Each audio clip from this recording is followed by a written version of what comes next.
Good evening. Thank you.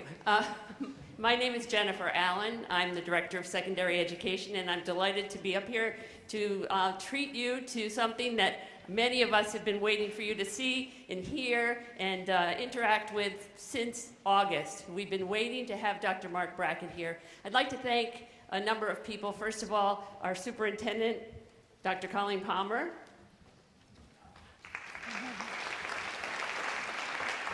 And representing our Board of Education is Mr. Mark Mathias. And we know that we will have more people coming from our Board of Ed. We anticipate that. And we have a number of administrators here, central office and building-based administrators. Would you stand and say hello, please?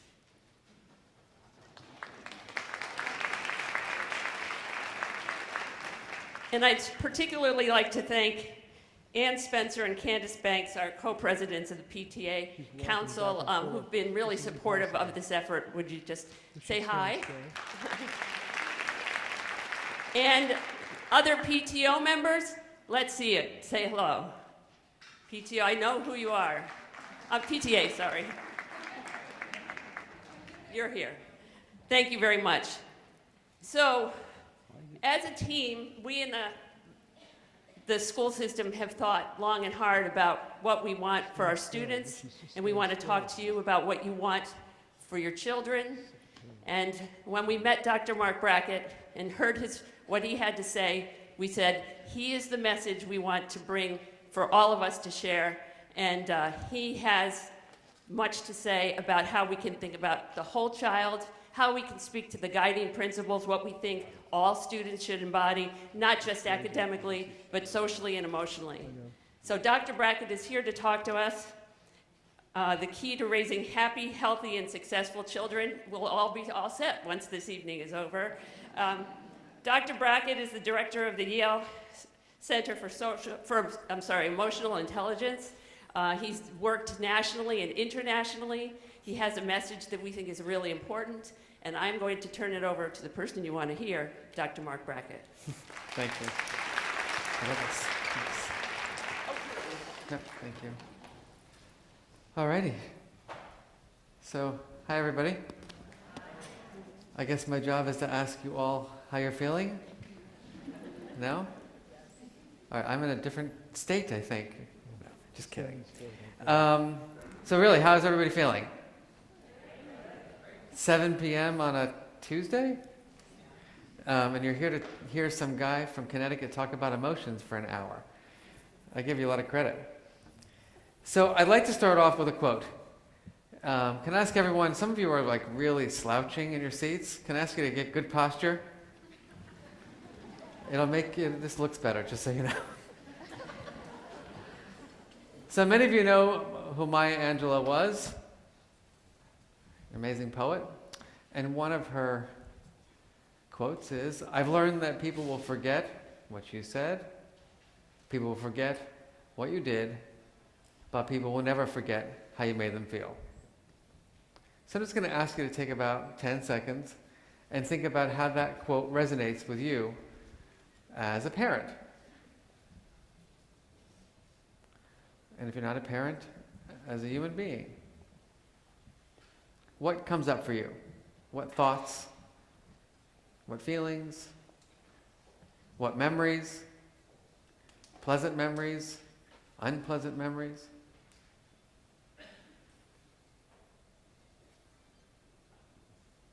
You've got 20 seconds to turn to someone next to you and just share whatever came to mind. Go ahead.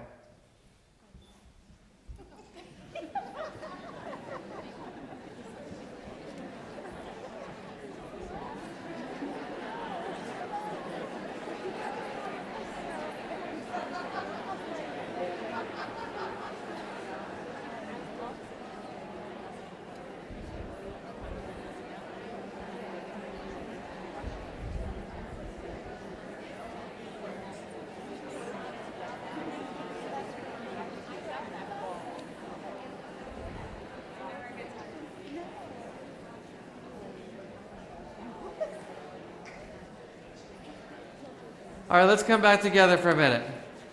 I can see the audience participation part of this is going to be challenging. So, anyone? Let's see who's our courageous public presenter today. Anyone willing to share what came to mind? I'm very comfortable standing here and pausing for an hour. Yes, sir. My thought was that I didn't make my son feel very good tonight. Okay, so Leaving and he was melting down. you're like, good luck, son. I'm going to figure out. When I come home, I will have some strategies. Okay, someone else. Someone else had their hand up. What came to mind for you? Yeah. I thought that I feel disappointed that maybe the kid that I have is not the kid that's perfect, and I sometimes remind her of that. Uh-huh. That was a powerful kind of thought or feeling. One more person, please. Yes.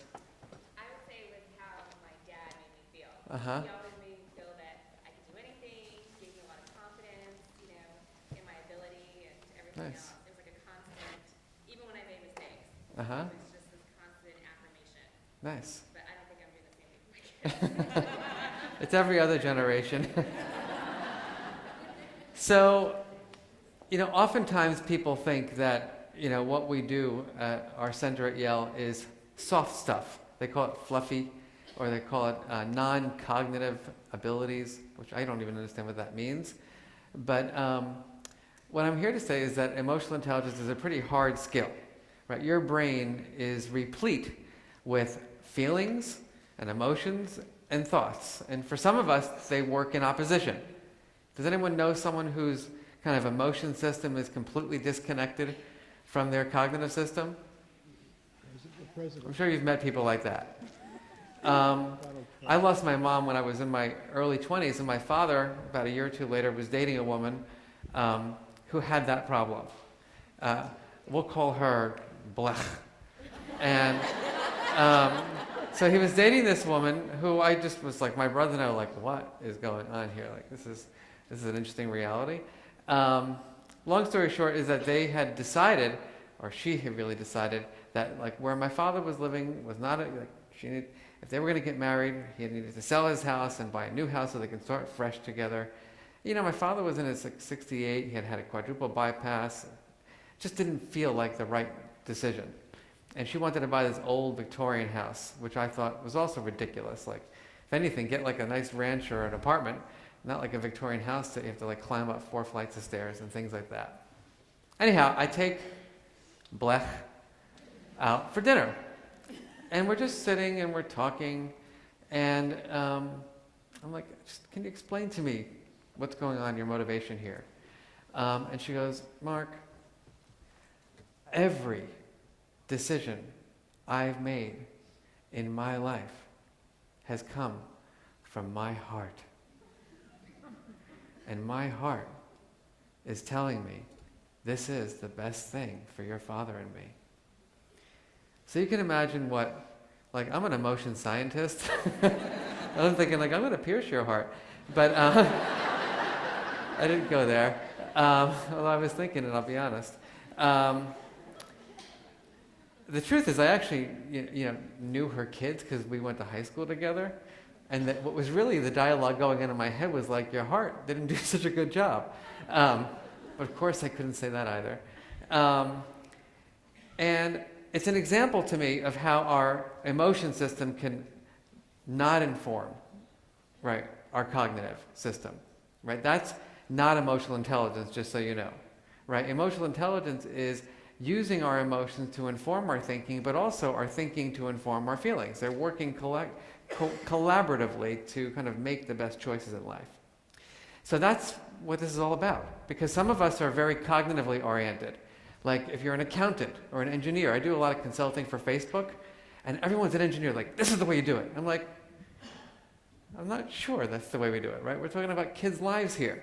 So we can't look at this strictly from a cognitive perspective. We've got to look at it from a developmental perspective. And then you got the people who their hearts are bleeding and everything's about romance and love, and I'm like, got to have a little thoughts too. So this is one tool that I'm hoping you will be so inspired by this evening that you will run out of here and get a tattoo of my mood meter. I'm not kidding. I'm actually, if anyone does it, I'll pay for it. So the mood meter is a tool to help us build awareness. How are we feeling? On the x-axis, it says pleasantness. All of you are feeling some degree of pleasantness right now, whether you're conscious of it or not. You got here, you woke up this morning, while you were driving here, whether it was too cold or the car seat wasn't warm enough, or you're irritated with your kids, or your significant other said this is the most important thing for you, you were having feelings. -5 would be that you're in the worst place of your life. Right? There's nothing worse that you can be doing than being here. +5, you're looking at me like, this guy is going to change my life. So somewhere between the worst experience of your life and the best of experience of your life. Where are you in terms of how you're feeling in your head? -5, neutral, +5. Please give yourself a number. On the y-axis, it says the word energy. So all of you are activated in some way or another. High activation or high energy would mean that your body is racing, your mind is racing, you've got a ton of energy, you just can't control yourself. -5 would be that you're in your deepest pool of despair. Right? A spatula couldn't lift you up. So check in with your bodies right now. What is your body telling you? Low energy, depleted of all resources, high energy, can't contain my energy. And now you're going to cross your two axes, obviously, to create your mood meter. We've got yellow, red, blue, and green. So I want to wake us up. How many of you are somewhere in the yellow? Raise your hand. You are high energy and pleasant right now. Sort of? How about green? You're pleasant, but your energy's low.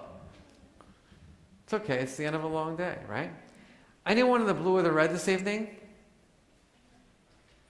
It's all right. Maybe 2 people. So we're in Westport, Connecticut, and there are only 2 people who are slightly unhappy.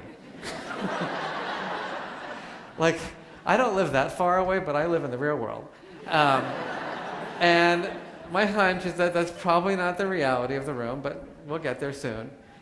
No one is in the red, so there's not one person here who is a little bit nervous or worried or anxious about anything.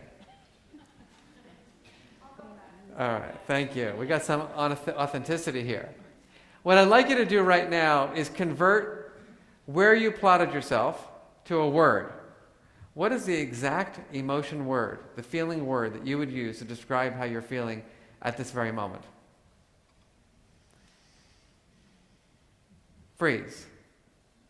Give me an honest raise of hands. How many of you had some trouble finding the best word? Hands up high. Like stretch it out. Really, really high. Please look around the room. Kind of interesting, right? 75% of the parents in Westport are emotionally illiterate. That one didn't go over so well. I'm going to ask you to spend 30 seconds or a minute. I know that some people don't like to actually say hello to people, but we're going to get over that. Just in a little group, 2 or 3 people, I want to know your hypotheses. You're all now scientists. Why would it be that a group of educated people, successful people, don't have necessarily the words to describe how they're feeling? That's what I want to know. What are your hypotheses around that? 1 minute. Go to work.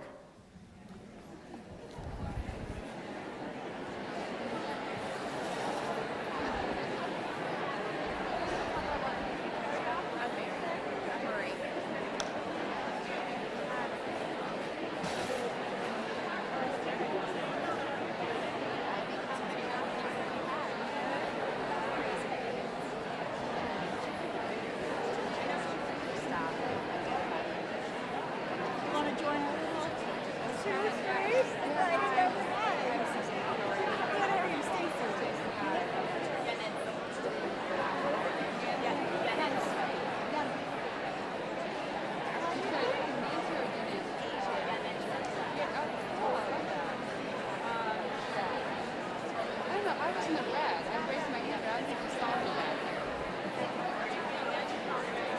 All right, let's come back together, please. Like, I found like a word like this. So who has a good hypothesis? Anyone? Anyone want an internship in our center to do a study? Yes. What's your hypothesis?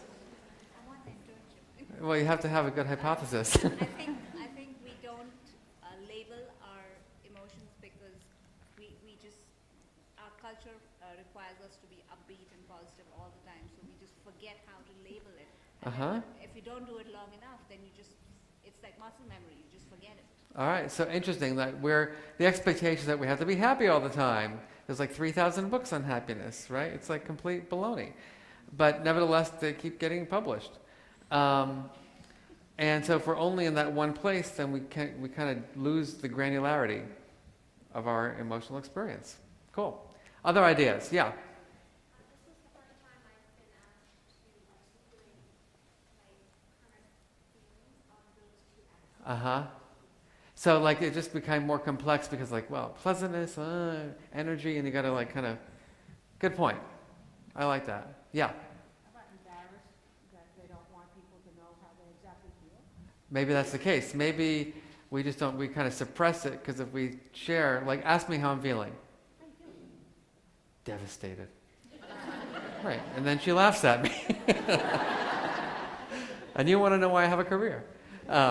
Yes. I think what we discussed, unless you're going through a specific event or reacting to a specific event, we have many different emotions going through, so it's hard to pinpoint one word that captures all of them. Okay, so unless something specifically is happening, you have a lot of emotions. Like how many? At least 4. Wow, at least 4 at a time. That's significant. That would be hard to articulate, right? Good point. Any other thoughts? Yeah. My thought is that we're not good at self-reflecting. We don't make time to do it, and we don't know how to do it. We don't know how to put into words how we're feeling. Yeah, we don't spend, how many of you, when you're running around at work, at home, you're busy, like before you go into a meeting, you're like, wait a minute, I gotta pause and breathe. All right, let me articulate how exactly I'm feeling right now. Oh, I'm feeling this way. Okay, here's my strategy. Most of us don't do that. We just go, go, go, go, go. So now, we're here for a while. I don't know when I'm going to end. It's going to depend on how things go. But let's say we're here for a whole hour. Some of you are like, take your blood pressure. That's a hard or a long time to focus, isn't it? How many of you think about that? Sitting in a seat, 7 p.m., 7:15 p.m. for another hour would have some trouble focusing. Raise your hand. I would have trouble. I hate going to presentations. Now, 1 hour. I'm going to tell you that I would like for you to be +2 +1. That would be what I would call for tonight, like the ideal affect. Why? A little bit of pleasantness, a little bit of energy, right? It's a nice spot to be in when you're learning something new in a workshop like this. You might be there now. If you're there, my question to you is, what's your strategy for maintaining that sweet spot? If you're somewhere else, my question to you is, what's your strategy for shifting to that spot? So I'm going to ask you all to turn your attention to yourselves for the next few seconds and think about your personal strategy. When you catch yourself drifting, when you catch yourself thinking about something else, when you catch yourself getting a little tired or disagreeing with me, or whatever it is, what's your strategy for coming back to that sweet spot?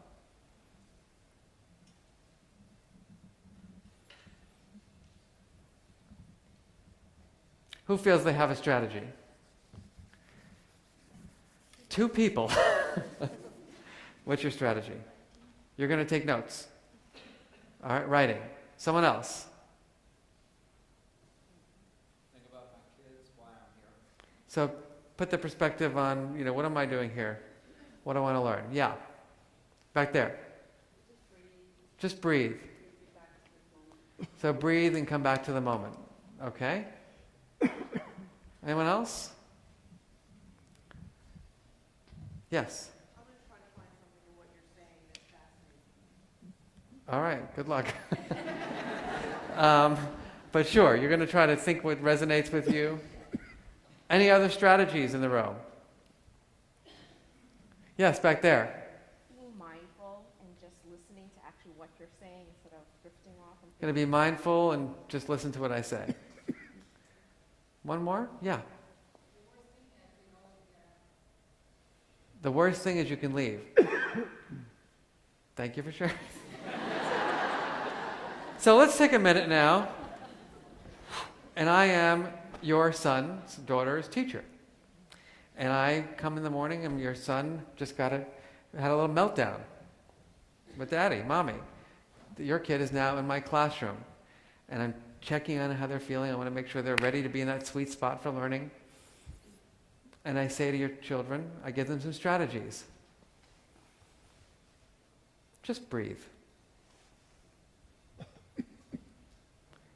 Or if that doesn't work, just be mindful of the present moment. You certainly don't want to be mindful of the previous moment. Or if that doesn't work, just get up and go.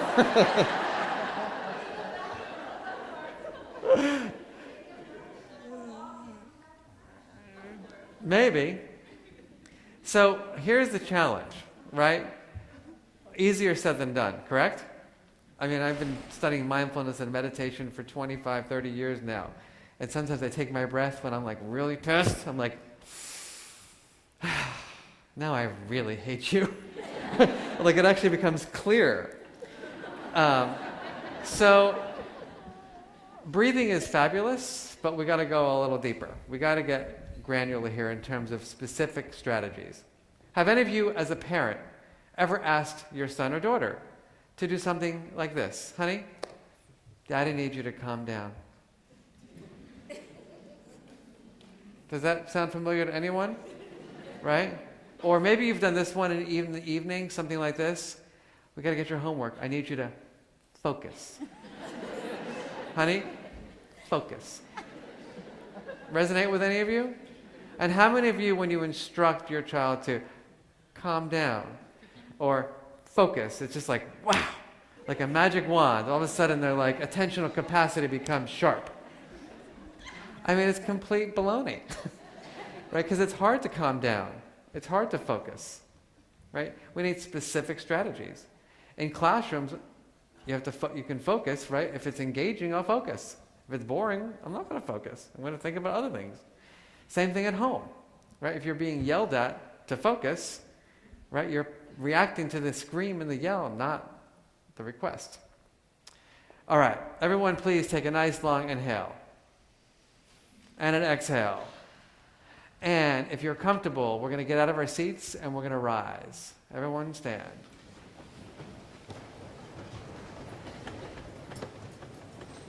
And for the next 3 minutes, you are no longer you. You are your child. So if you have more than one child, you're just going to pick one. And for the next minute, you are going to live vicariously through one of your children. Okay? If you don't have a child, you can pick one. Make them up. Everyone, please take one more inhale. And an exhale. Okay.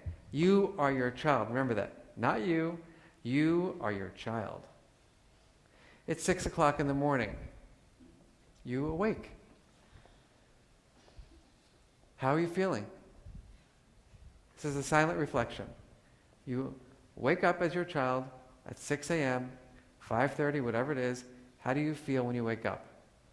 Are you energized? Are you tired? Are you excited? Are you apprehensive?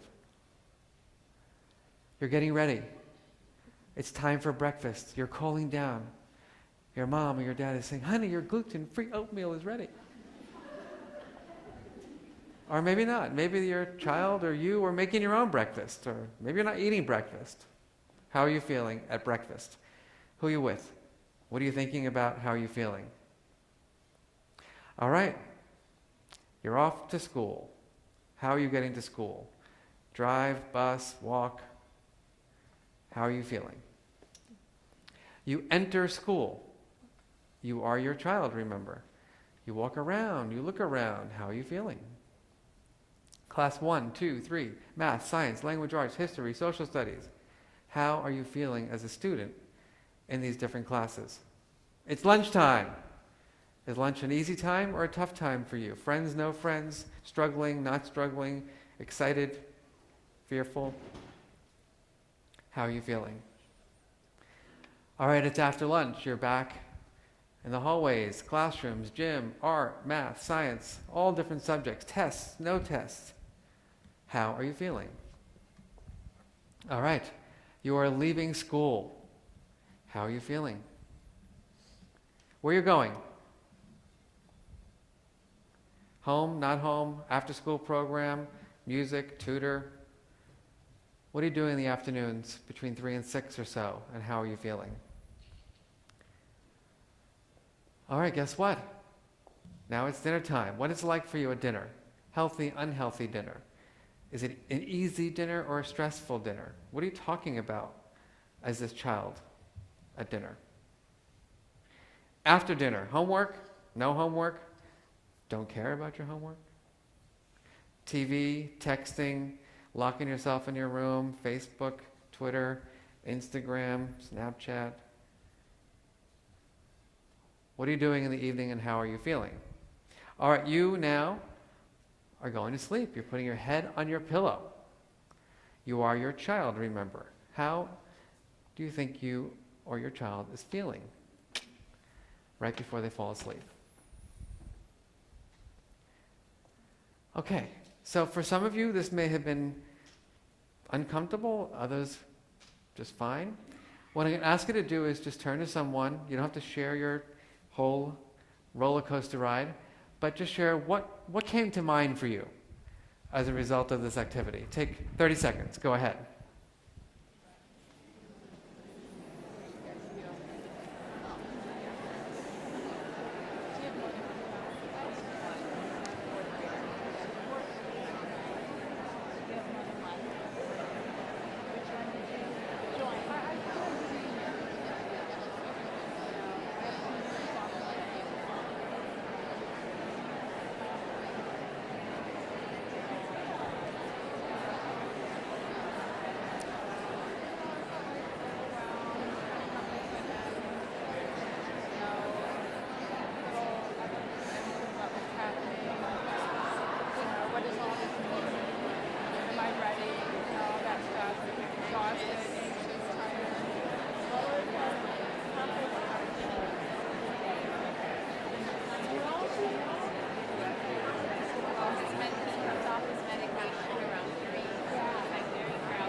Okay, in the next 30 seconds, I'm just going to ask you to grab your seats.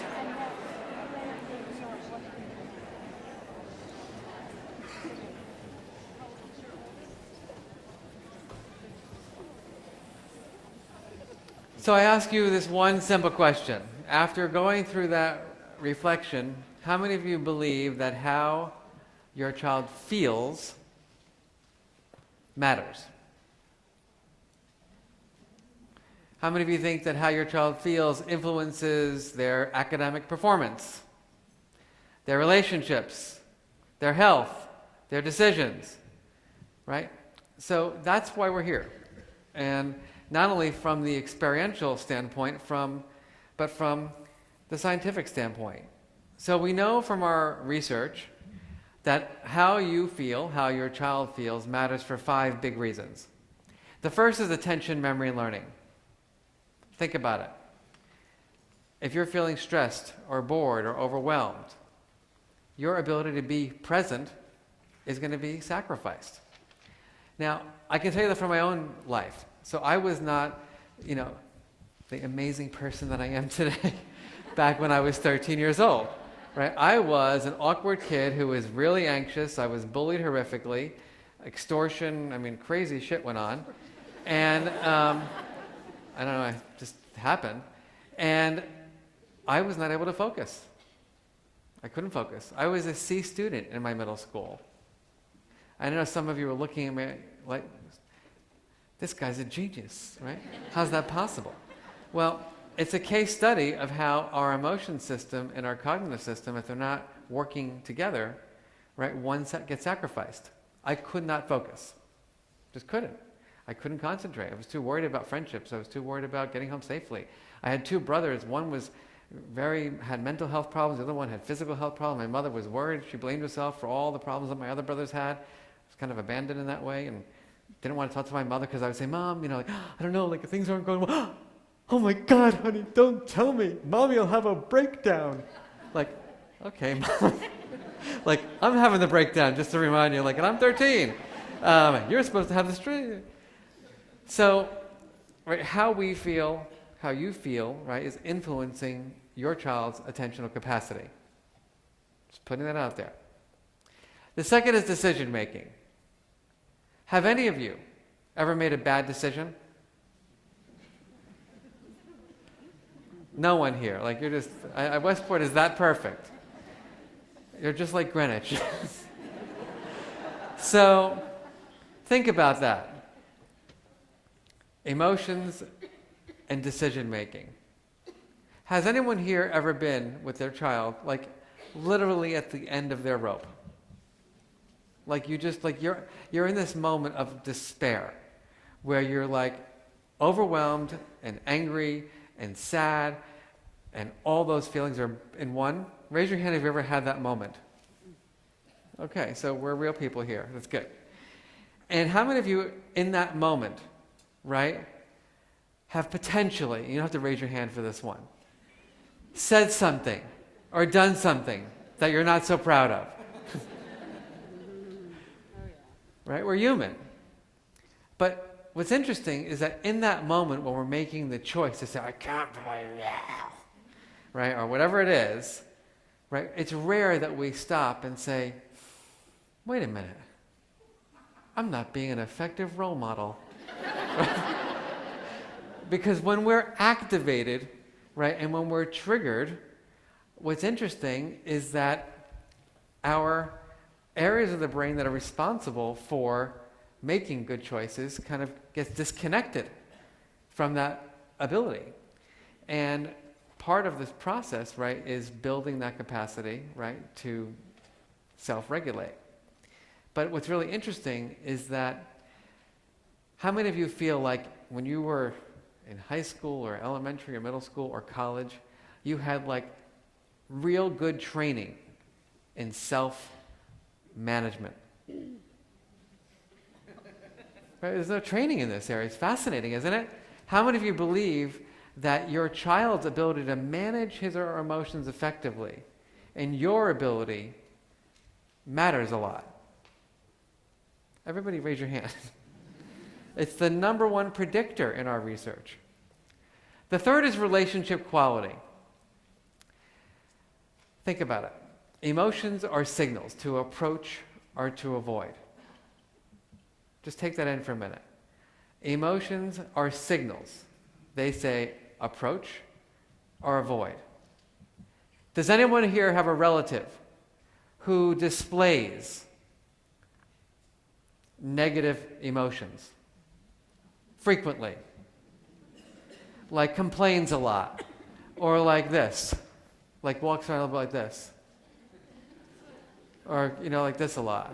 Where I work at Yale, the students do this. I'm like, who taught you how to use your chin that way? Like, where do you come from?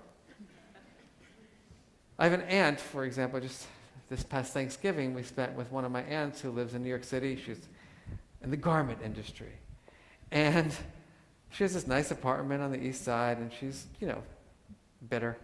But so I go to light the candle. I figure it's like Thanksgiving. I didn't even think about it. And she looked at me, what are you doing? I said, I don't know, it's like Thanksgiving dinner. I'm lighting the candles for everybody. She's like, those are for real company. I'm like, okay, have a great life, And it's interesting, right? So, like, when people, you ever have anybody, like, speak to you that way? Has anyone ever experienced that, where you've been spoken that, right? And how many of when you think about that, like, that's for the real company? Like when you visualize their facial expression in your face, you say to yourself, I want to spend the rest of my life with this person. Right? Tend not to want to be around it, right? Because it's uncomfortable, right? It's like that angry face or that whatever face. It kind of makes us feel uncomfortable. It's very simple, right? It's sending a signal. What her signal was to me is, this is my house. I'm more powerful than you are. You're deferent to my authority. Do what I say. This is not a relationship. I mean, that's pretty much what the signal is. The fourth is physical and mental health. So here is the surprising, or maybe not so surprising, news. What our own research shows, that supports national research, is that for the first time in our nation's history, adolescents are experiencing greater levels of stress than the adults who are raising them. So just absorb that for a minute. For the first time in America's history, teenagers and young adults are reporting, through a variety of measures, greater levels of stress than the adults who are raising them. Finally, everyday effectiveness. So it's interesting. My day job is I'm a professor, so I teach a lot. And I teach undergrads, many of the students that you hope to be my students one day. And I've learned a few things over the last 15 years of doing this. One is that my students with the greatest need for achievement, right, the ones that really want to be the most successful, take the least risks. As a matter of fact, they're almost phobic of being creative. Why? Because when you're creative, you have to take risks. And you might not get the highest grade. Because when you try to do something that's original and novel, you don't know if it's going to work out or not. Think about that. Now, what we also show in our research, when we're trying to predict students' performance, and we're trying to predict those who are actually the most creative, is that those with the highest skills in emotion regulation are the ones who do the best. The students who have the greatest capacity for understanding and managing their emotional states are the ones who score highest in our assessments of creativity and highest in our assessments of academic performance and academic honors. You've got 1 minute. You're scientists again. Why is that the case? Why would it be that this ability to manage emotions would be the strongest predictor of things like creativity and academic honors and performance? Go to work.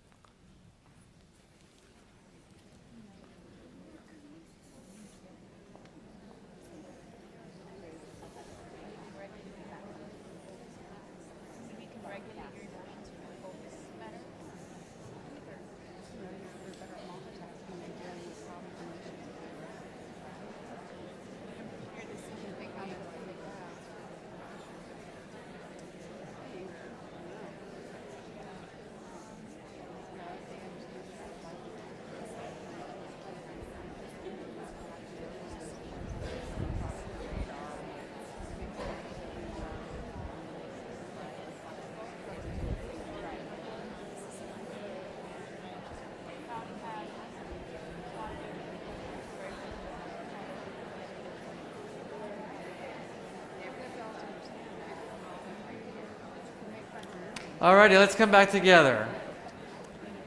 So what are some ideas? Anyone? What explains this link? Yes? So potentially, one thing I'm going to share with you is that the yellow zone is good for certain things, but not everything. Right? So yellow might be great for like being attentive, but it might not be great for journaling. And it might not be great for empathy. And it's certainly not great for writing a persuasive essay to your senator. Right? Anyway, we're not going to go there today. Anyone else? Any other hypotheses? I think when you can manage and understand your feelings and your emotions, you don't need to focus so much time on processing what's going on, so you can have Great point. Sure, nice point. So here's what's very interesting. So in my class, I had 300 students sign up for my class on emotional intelligence this semester, and my class is highly experiential. I tell them from the beginning, like, forget about the grades in this class. Like, your job is to learn these skills, because the research that I've done with my Yale undergraduates says they need these skills. So the first 2 weeks, I asked for a little feedback. And this one young woman, she writes me this like 3-page email, like, I'm not sure this class is for me. I'm like, okay, like whatever. I think you could have written that, like in 2 sentences, I don't need 3 paragraphs, but whatever. And she goes, because now you're asking me to add to my to-do list emotion regulation. Okay, actually, yes. And maybe better writing skills to communicate with your professor. But anyway. What else? What else comes to mind? Yeah. Maybe an intrinsic like self-confidence and an ability to know that it's not just about getting an A on the test, but to really truly understand and grasp beyond that. Uh-huh. Connect things. So what you're talking about is having kind of learning goals as opposed to performing goals. Great point. How many of you have ever tried to be creative? Anyone? And how many of you ever tried it like, ugh, it didn't work out a few times? How many of you had strong emotions when that happened? Like disappointment and frustration and anger. So what we learned in our research is that unless you have those strategies to deal with the undeniable feelings that are going to happen, like disappointment and frustration and anger, or feedback. Has anyone ever gotten feedback that you didn't like? I actually gave this talk to a group of parents in New York City a few weeks ago, and this one father raised his hand after that reflection, and he was like, I don't like this workshop. I was like, okay, like, sure, please share. He's like, I came here to be inspired, not to be depressed. I was like, you're reflecting about your life.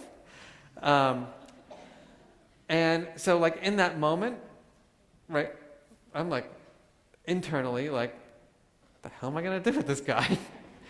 But at the same time, right, I've got to be able to continue. So how do you have that strategy to absorb that feedback in that moment, but not crumble? So lots of different, what we call non-cognitive, I hate to even say that, right, skills that are necessary to do the cognitive ones. Does that resonate with everybody? That this ability to identify the feelings that you're having and deal with the feedback and deal with the disappointments and deal with the frustrations is actually the predictor of your success. And what's interesting is that yes, IQ matters, and if, most of your kids are doing just fine in that department, but it peters out. Right? Once you have a certain level of IQ, it doesn't predict much of anything. Now, what does that mean? Well, I don't know. It means that my belief is that we have to close the gap. And what I mean by closing the gap is that we've got to close the feelings gap. Because what my research shows, like I share with you, is that 75%, hear me on this, 75% of our nation's youth, in a study that I did over the last 2 years with 45,000 kids across America, 75% of them, including many kids in these surroundings, report feeling 75% of the time tired, bored, and stressed. Think about that. And we used multiple methodologies for this study. We asked students to, in their own words, describe your emotional experiences on a daily basis. Top 3, tired, bored, stressed. Then we gave them surveys. Tired, bored, stressed. Then we said, we're going to take this a step further. We're going to get schools to do this big study with us where we give every kid a beeper. It's not really a beeper, we use their iPhones or their smartphones, and we beep them 5 times a day. And we say, how are you feeling? What are you doing? How are you feeling? What are you doing? How are you feeling? What are you doing? Across a 6-week period. So hundreds and hundreds of points of data on these kids' lives throughout the day. Guess what we found? Tired, bored, and stressed. Now, when we ask them in the studies, how do you want to feel? Inspired, energized, valued, supported, connected. So when I say we have to close the feelings gap, what I am saying is that we've got to figure out as a nation, both from our education standpoint and our parenting standpoint, how do we go from tired, bored, and stressed to excited, energized, inspired, valued, supported, connected.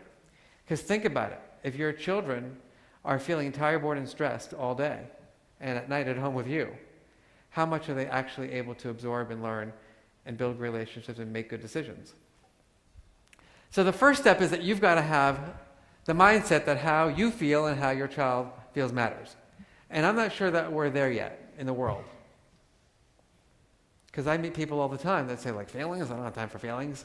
Feelings in school? Like, that's not the place to do it. Feelings, no. They'll figure it out. So mindset is the first step. Second is that we've got to teach the skills.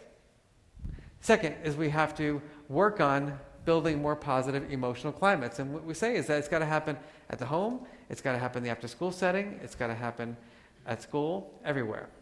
And what our research shows is that when you do those things, pretty good things happen. You get greater engagement, you get better relationships, you get better health, you get better performance. So that leads us to the question of the skills of emotional intelligence. Because here's the deal. If you don't use your emotions wisely, all that other stuff happens. If you use them wisely, pretty good things happen. So there are 5. The first is recognizing emotion. Second is understanding. Third is labeling. Fourth is expressing. And fifth is regulating. So let's try to define these. Recognizing emotion. Identifying emotion. Face, body, voice. So it's really being a scientist. Like, when I'm looking at your facial expressions right now, how are you feeling? Am I able to detect that? I have to tell you a side story. So I was in LA about a month and a half ago. I'm working with a big cohort of private schools in LA. And it's a very poshy, Beverly Hills kind of thing. And the head of the school, she goes, "Mark, we're going to have a problem here in LA. Like, none of the kids are going to learn how to read emotions." I was like, "Why is that?" She goes, "All the Botox." It was like out of control. It was like, I don't know if this would happen anywhere else. The second, understanding emotion. Where are these feelings coming from? Why am I feeling this way? So here is your big question for the night. We got 2 kind of emotions that all of you know very well: anger and disappointment. You've got 30 seconds with someone near you. What is the actual difference in what makes a child feel angry as opposed to disappointed? Go to work.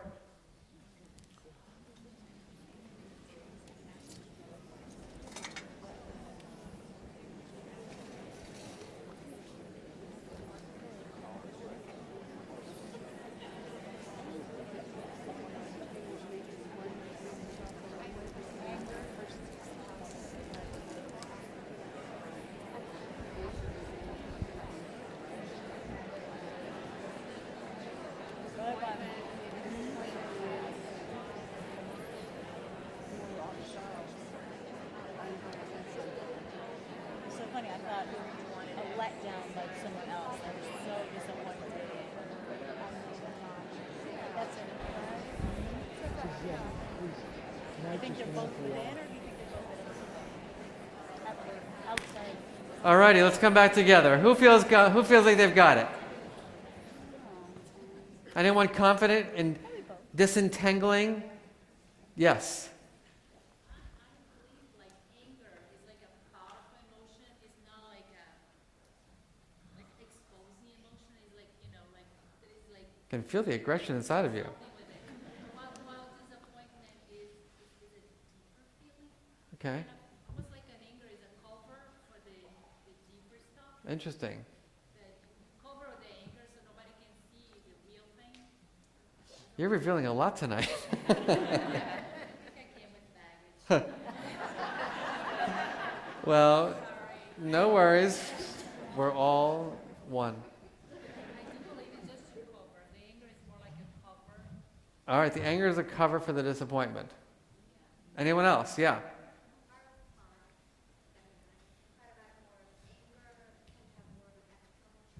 External trigger for anger?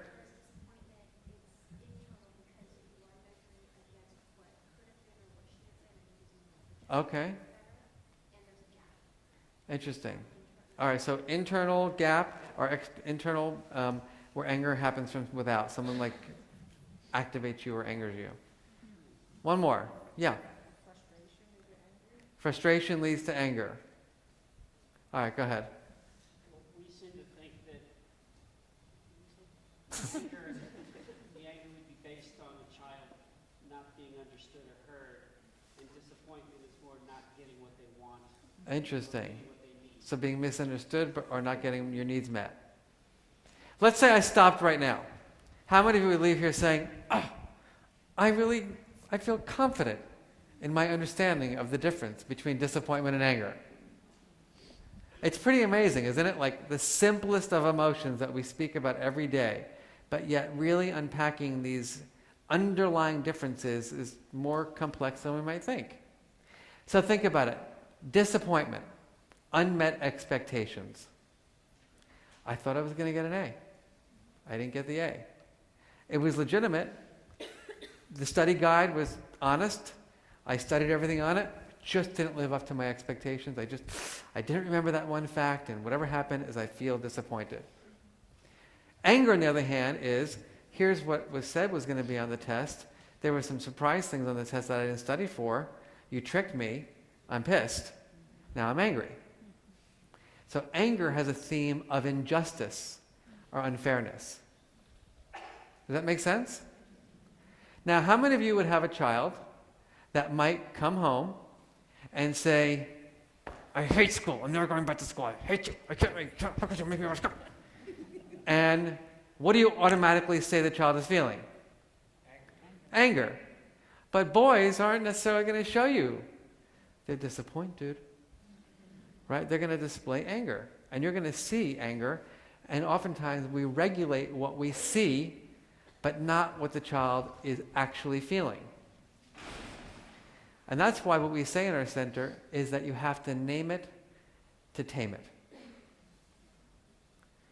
Let's say that together. You have to. One more time. You gotta. And it's grossly misunderstood why that is so important. Because what we have to understand is what is the actual feeling and where is it coming from? Think about it. Here was me when I was a kid, because I was such a mess. My father was like a tough guy from the Bronx, and my father said, son, you're going to karate. So here I am in karate class, right? I'm a hard worker.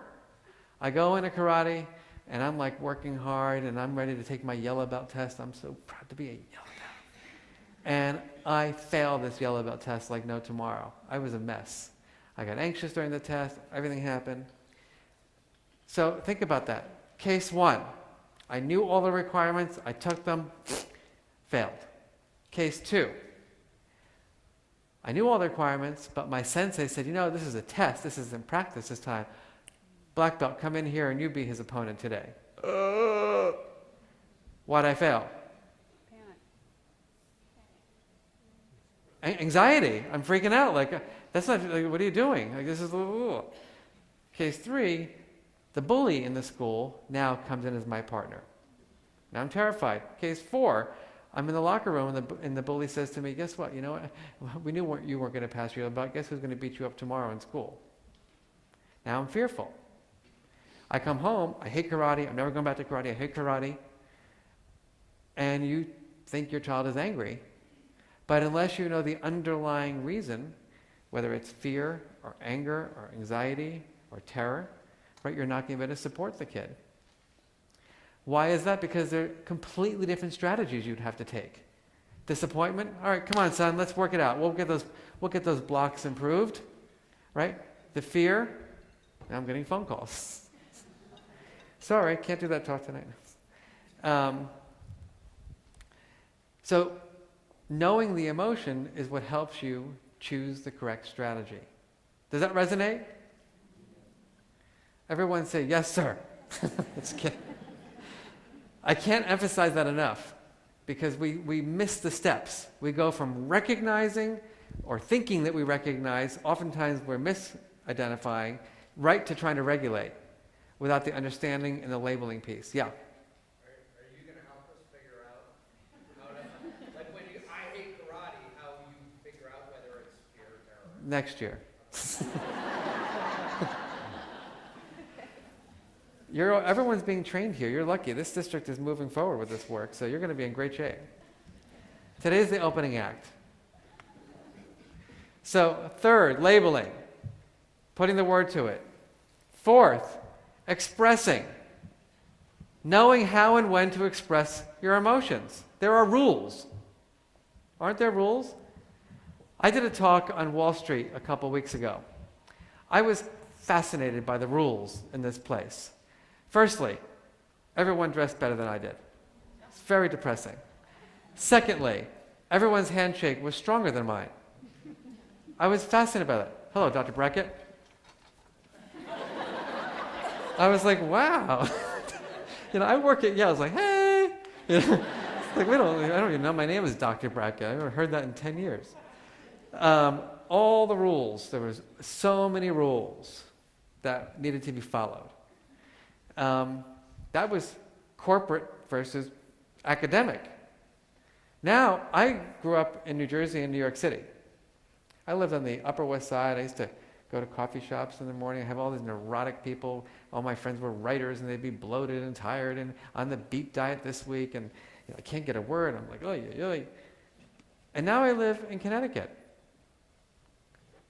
It's a little different. Right? People are more resistant to talking about feelings. It just is. It's just 75 miles north. It's a different feeling. No offense, it's just different. I always joke I have to pay for eye contact in my department. But that's a whole other story. And then you go to other countries. You've traveled. We have people from here from different cultures. The rules are completely different. So when I went to Korea to study my martial art, right? You walk in your room, marks up. Right? We don't bow here. Nobody bowed to me today. Right? It would have been a nice gesture. But so we don't do that. I go to Italy. I have a whole center now in Florence. So we open up a big center for emotional intelligence in Firenze. So when I go to Florence, Marco, mwah, mwah, mwah, mwah. I will guarantee you that there will not be a line tonight of women waiting to give me a kiss goodnight. Different cultural rules. So one of the challenges that we have is that we think the rules that we grew up with, like our family rules, aren't the rules. Does that resonate with anyone? Like, it's my way. It's very ethnocentric, as we call it. But we need to recognize that there are many different moderators. First is personality. So some of you are extroverts and some of you are introverts. And your way of interacting will vary as a function of that. Gender, role, and power. It was amazing to me when I was in this meeting at this big firm in New York City, how people behave differently when different people were in the room. And you have all seen that, right? It was amazing. When the most powerful person came in, nobody spoke. That was the rule. And then, of course, I was interviewing them about whether or not they'd be a good client of our centers, and all I learned was, like, you miss one nonverbal cue and you're out. It's like, wow. It's a pretty strict rule.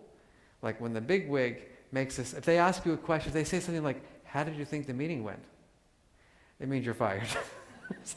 Right? Very interesting. The third are social norms, family norms. And there are many different families within a family. So, for example, I am super comfortable talking about my feelings. I mean, it's my whole career. I have two older brothers. One's at Princeton, the other one's in Philadelphia. Successful people. Very different rules about feelings. So they're 11 and 14 years older than I am. So they were already out of the house. And when I was in kind of 7, 6, or 8 years old. And I decided about 3 years ago to invite my brothers to one of my presentations.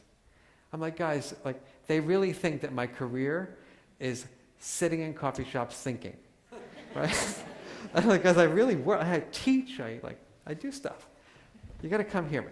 So they come into New York City, and I'm giving this talk, and I'm talking a point about my parents, and like, my mother, she was neurotic, and this, my father was angry all the time, and blah, blah, blah, blah. And I could see my brothers like freaking out. Like I was disclosing all this personal information. So at the end of my presentation, I walk up to my brother, I'm like, hey guys, like, what'd you think?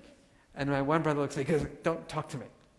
I'm like, what do you mean? He goes, don't even, you can't walk out with us. This is embarrassing. I'm like, what do you mean? Like, everybody else is applauding. And he says, you shamed our family.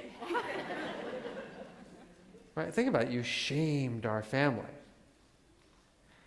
And then my one brother, who is like the most insecure, says to me, and you know something, Mark?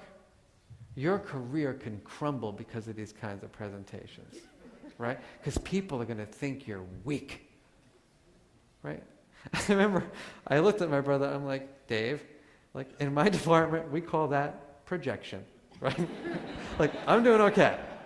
I'm doing just fine. But that's the world, right? Everybody has these rules around, like, this is appropriate, this is inappropriate. And the truth is that there is no appropriate, right? It's what works in different contexts to help you achieve your goals. And the final is the larger cultural piece, that we have to understand that there are larger cultural rules, and that just because in Wall Street it's one way, doesn't mean it's that way everywhere. That leads us to the final skill, the one that you have come here for, which is the regulation of emotion. At the top of the emotional intelligence hierarchy is this skill. So when people say, or they have this perception of emotional intelligence, it's always this skill, regulating emotions. What do I do to control? Self-control, which, by the way, we have to throw away that term. Self-control is a terrible term. Why is that? Because we're always in a situation where emotions are co-regulated. Think about that. Self-control, completely overrated. We're usually in situations when emotions are co-regulated. In classrooms, emotions are co-regulated. Why is that? Because I'm your teacher right now, and I am creating an emotion in this learning environment for you, with you. And that's influencing your feelings. Does that make sense? In your home, at dinner, your vocal tone, your facial expression, your body language is influencing how your child is managing his or her emotions. So they're always co-regulated. It's this reciprocal dynamic piece. So when we think about emotion management, we think about it in multiple ways. The first is you got to want to regulate. You got to be motivated. You have to think that it's actually going to be helpful. Then there are different kinds of strategies. So there are cognitive or thought strategies or behavioral or action strategies. Let's think about this for a minute. Let's imagine that right now, as your presenter, I am realizing that, like, Mark, you don't fit into Westport. Like, this is not going well, parents are not responding well, and I start getting anxious about this. Like, I start having like negative self-talk, like, oh my God, it's not going to work out, oh my God, it's not going to work out, oh my God, it's not going to go, Colleen is really disappointed in me, and this is not going to work out, and she's like, I see her eye rolling, and just kidding. But let's imagine that I was noticing that, which is possible. I can't just be like, you know, everybody, I apologize, but like, I need to go for a run, right? Right? I can't leave the situation right now and just like go for a run. Or, you know, I can't just be like, I'm sorry everybody, but like, I'm freaked out. I'm just gonna do my yoga now, right? I just can't do that. I've got to have the strategies here. Does that make sense? I've got to say things like, you know what? You didn't want to work in Westport anyway. I've got to use some self-talk strategies that help me get through the moment. Make sense? So I need to have these cognitive strategies, like moving from negative talk to positive talk, or from being like really tense to mindfulness or breathing, From moving away from like, it's your fault, you're a jerk, blaming, to saying, wait a minute, can I look at this from a different lens? By the way, what our research shows is that's the most powerful strategy for regulating your feelings as a parent. The technical term is cognitive reappraisal. It's building empathy with and for the person who's having a strong emotion and saying, wait a minute, I'm seeing all this coming at me, but let me see if I can think about this from a different perspective. How can I look at this through a different lens? Oh, actually my child is sending a signal. They need my love and support. But I'm appraising it as something very different. And finally, obviously the big ones like going from procrastination to achieving goals. So let me just share with you some research. The column on the left represents a couple 100,000 students that we've studied who are lower in emotional intelligence. The column on the right represents the students who are higher in emotional intelligence. I ask you, which are the kids that you want to have in your family? So we'll end today by just thinking about what's next. Importantly, your own development really matters. All of you came tonight, as my friend over here said, with some baggage. Right? And some of that baggage is your personality. I hate to tell you that. And some of it is your upbringing. So I was born to a neurotic and angry mother and father. My mother was anxious all the time. She worried about why she worried. She did. She was always worried about everything. Very highly startled. My father, pissed no matter what. Pissed. It's like, okay, it's great. So when I would come home, I actually have these memories of, I was like a kid who talked back to my mom. My mother was like, how could you talk to me that way? I'm going to have a breakdown. Get to your room. Wait till your father gets home. Right? And then my father would come home it was a whole thing, right? I thought I taught you how to talk to your mother that way again. And then my mother would witness my father kind of with that angry face, Billy, that's not the way we should handle things, right? And then they would have a fight, and then it was like this whole thing. Then my mother would go downstairs, and my father would leave, and my mother would walk back. So she'd say, I remember this one time she came up, and she's like, Mark, I saved you this time. Right? Great. I was like, wow, are you predicting my future? And you want to know why I'm running around the world talking about emotional intelligence? So all of you have some nature. You got your personalities. And I promise you, all of you are probably over 25 years old. So likely, your personalities are like plaster. That's the way personality research shows. You can change a little bit. I'm 47. I'm still a worrier. I've paid, I don't know how many thousands of dollars. 10 years of therapy? 10 years, psychoanalysis. Right? Sitting on that freaking couch. I've disclosed more about my childhood than anybody. 25 years as a psychologist.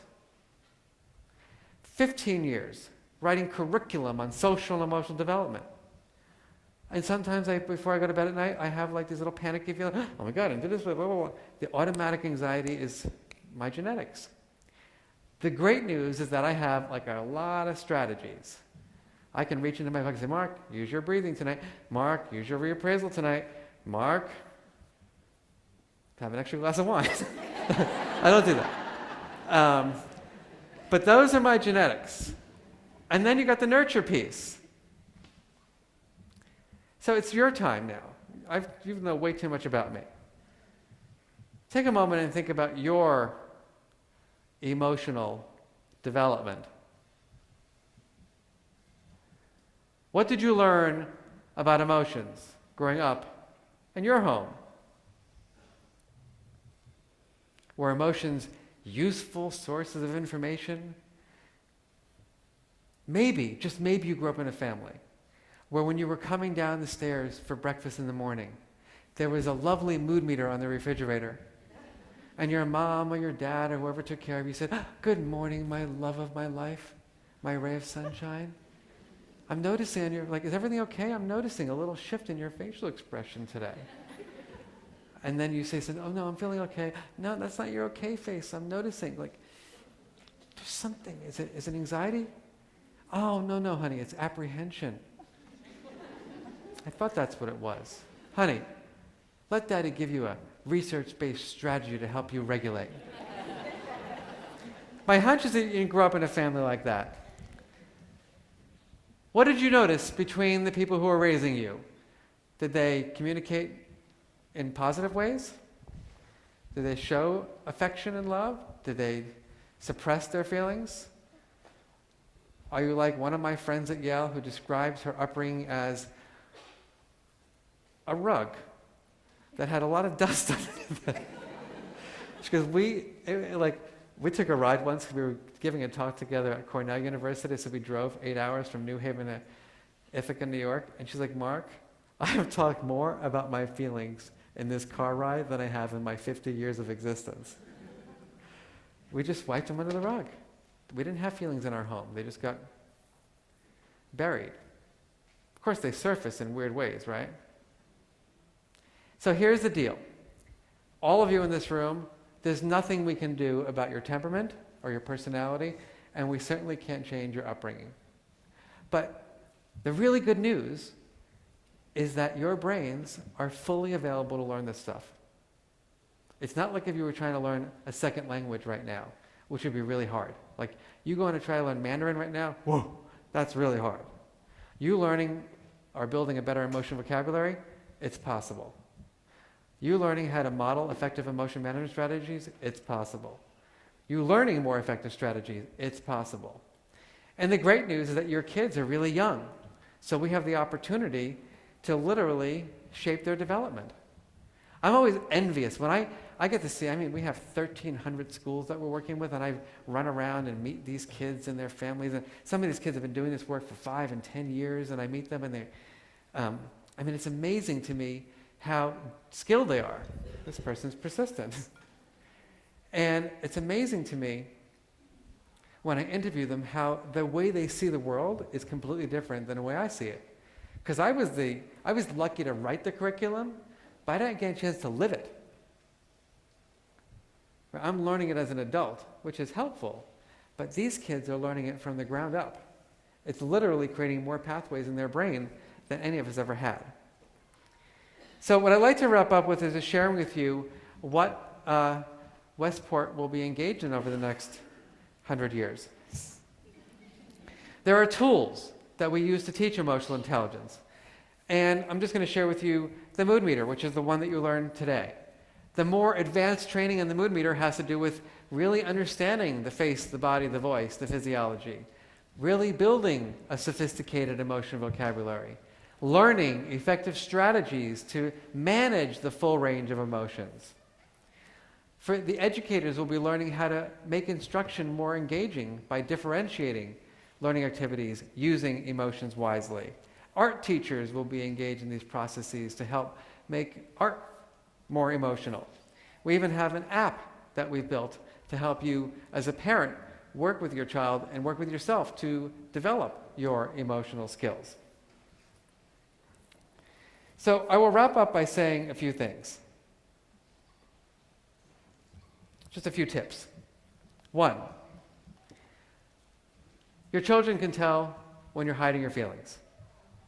So you may think that you're like an expert at masking them. Like when you say something like this, honey, everything's fine. I promise you, they see through it. The second is that from a ruler or an emotional intelligence perspective, we're not just valuing happiness, we value the full range of emotions. And I can't say that enough, right? It's my anger, in part, for our education system that drives me to do this work, right? Because I believe that every school needs to have evidence-based approaches to teaching these skills. And my career is about making that a reality, which is a tough fight in certain periods of time. The third is that you have to have the words in order for your children to have the words, right? So your opportunity now is to start building your emotion vocabulary. You can't no longer say fine, good, okay, right? Tomorrow you're going to say, good morning, sunshine. Daddy's feeling jubilant. Be somewhat authentic. When you're talking about feelings, right, it's a great opportunity to think about the past, the present, and the future. Let's think about this. When we go to the game tomorrow, how do you think you're going to feel? How did we feel yesterday at that game? Reviewing the past, thinking about the future, and the present moment. And I can't say it enough, but your children are listening to you, your children are watching you, so you have to be the role models. And it's a good opportunity to say, you know what? How did I just respond to that trigger? Do any of you have triggers? Yeah. So here's what I know. When you're tired, when you're stressed, and when you're hungry. Think about that. Have any of you ever arrived at your house, tired from a long day, stressed out from what happened that day, and hungry? And how many of you notice when those three things are together, or even just one of them, your reaction time is a little tighter? So you don't need emotional intelligence when you're on vacation. You know, when you're in Cancun or Fiji, sitting on the beach and drinking your pina colada, who cares if you have emotional intelligence, right? Life is good. It's when you're tired, when you're stressed, when you're hungry, when you're triggered by your kid whining, when you're activated and your primal self starts getting released, right? That's when you need these skills. That's when that pausing, when that breathing, when that reappraisal process is so important. Now, I'm going to wrap up by saying just a few things. First, all right, I need some feedback. How many of you believe more than ever before that emotions matter? Cool. Can I hear that in a vocal tone? Yes. Not bad. Second, emotional intelligence is real. I wouldn't have a sign, you don't have to, I know it is, don't worry. So, we wouldn't have a center at Yale with 35 full-time people running around the world, talking about feelings, measuring feelings, developing interventions to train people on feelings, if it wasn't or it weren't real, right? This is a real thing that's in your brain. The third, good news, it's never too early or too late to develop these skills. It's never too early or too late to develop these skills. We have baby ruler, right? Think about it, the facial expressions that a mom is showing her newborn baby over time are teaching emotional awareness. The strategies that you are using now as an adult parent are teaching your kids these skills. I'll tell you that about 5 years ago, my dad was 78, and his wife, not the woman that I was talking about earlier, but a lovely woman who didn't make him buy that stupid house. She called me, she goes, Father, she goes, Mark, I can't take it anymore. Your father is angry all the time. I'm like, I remember those days. And she goes, if he doesn't learn how to deal with this, I'm leaving him. I'm like, ugh. Like, he's 78, like, where's he going to live? So I'm like, my brother, serious. So my brothers and I, like Dave, Steve, we're going on a road trip. He was upstate New York at this time. We drove upstate New York, sit in the local Panera, drinking our decaf coffee. And I'm like, Dad, what's going on? I can't take it anymore. I can't take it. All right, what's going on here? I can't. What I learned in this 15-minute conversation is that my father says he's pissed at his wife because she's spending a lot of time with her grandchildren and ignoring him during the days because her kids needed support for whatever reason. So I said, Dad, let's unpack that a little bit more. So tell me, give me more information. So I said, Dad, what I'm kind of getting from this conversation is that you're jealous. You're jealous that Jane is spending a lot of time with the baby and not you. That's bullshit. I'm like, Dad, let's think about it. You're wanting the attention, and she's giving the attention to the little baby. In my department, we call that jealousy. You're telling me I'm jealous? I'm like, no, you're telling me you're jealous. And then, of course, my father started crying. because he couldn't believe that he was jealous of this baby. And then we just had this conversation. Jane wants to be part of her grandchildren's development. The feelings that you're having are real, but she deserves the right to have her life experience. What are your strategies? What are you doing for yourself when you're having these triggers? So he learned in that moment, right? He had a major epiphany, a self-awareness moment. And it literally changed his relationship with his wife. He had strategies. So it's never too early or too late, I promise you that. 1 second. Just wrap up and then you can talk until my ears fall off. I think importantly, you have to know that your children are wired for good.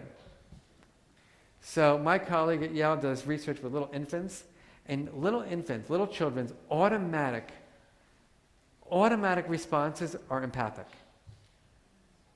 Somehow or another, as a nation, we are pulling the empathy out.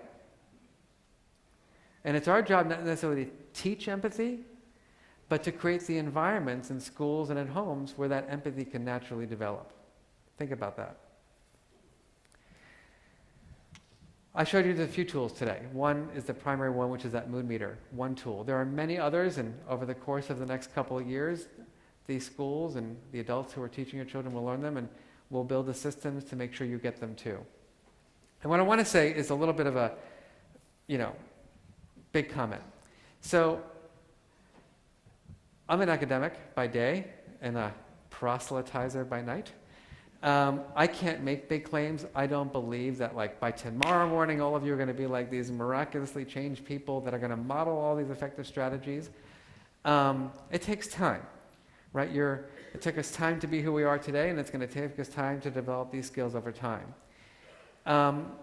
What I can tell you as someone who spent his entire life studying children's emotional development and adults' emotional skills is that while it's not a magic pill, it's a really great place to start to do a number of things. One, we need to boost the compassion in our society, in our world. Two, we need to make sure that people have the mental health to achieve their goals and dreams in life. And I think, importantly, we need to make sure that we're not just thinking about this academic, development that we're giving kids. As I tell my students at Yale every year, I said, your IQ got you in, but it ain't going to get you out. Your SAT scores may have gotten you in here, but I guarantee you they're not going to get you out. Because no one is going to look at your SAT scores after your first day of college. What they're going to want to know is how you make them feel. When you're going for an interview, people are not judging you on your IQ. Every single student who applies to work in my center, and I get hundreds now that want internships, every single one of them I know has the capacity to do the work that I'm giving them. And when I'm looking at a room of hundreds of kids, all of whom have high SAT scores, and they have letters of recommendation from the president of Qatar, and they've got extracurricular activities that I never even heard of, and they play instruments that I never knew existed. Right, they're all the same now on paper. And what's the differentiator, right, is this other side of the report card. It's that social and emotional skill. So I can't emphasize enough how critically these skills are. And if I can leave you with just maybe one hope, it's going to be through your own kind of visualization. So can I end by asking everyone to please take a nice long inhale and a nice long exhale, and take a moment and just visualize your home. But now, it's a year from now, and you have been working on your own emotional skills. You're more skilled at reading your own emotions. You're more skilled at recognizing your child's emotions. You have a profound understanding of that kind of differentiation, the disappointment from the anger, the stress from the pressure. So you can label emotions more accurately. There's a greater level of comfort expressing emotions. It's not that we have to be happy all the time. We can be real about our feelings and authentic. And we've got a lot of strategies to help us manage those feelings effectively. So you have these skills, your kids are developing these skills. What's one thing that might be different about your home? what's one thing that might be different about your relationship with your child?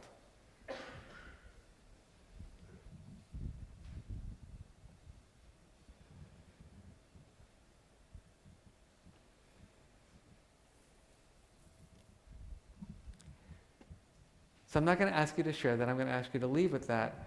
And what I'll end with is just saying, like I said earlier, I'm not able to make audacious claims about this work. I can't say that, it's the magic pill to all of life's challenges and stressors, but I hope you think it's a great place to start.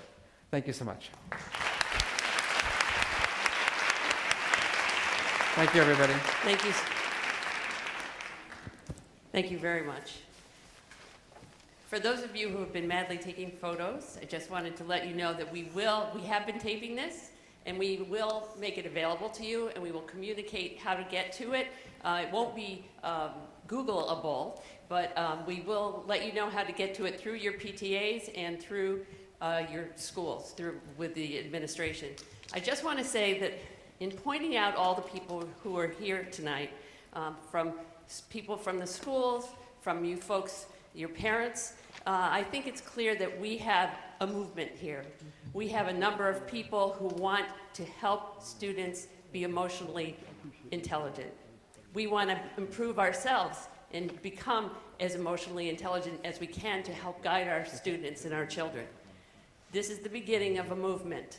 As you heard, we will be going through a series of training and examining, and it's going to be our job to communicate with you along the way, to bring you along as we learn ourselves.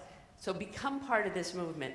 Know that we will be back in touch, and please hold that thought. We've gone through awareness. We'll be moving on to implementation, and stay with us. Thank you. Thank you.